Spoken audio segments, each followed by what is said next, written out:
Hello, insecurity.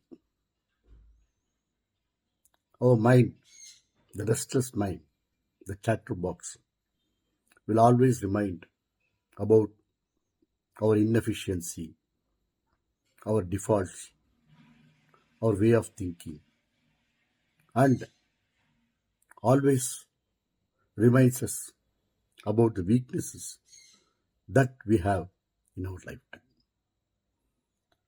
That is the reason we always feel insecure in our life because insecurity is the protection shield of our mind to keep us under the comfort zone or not to venture into new avenues of life experience.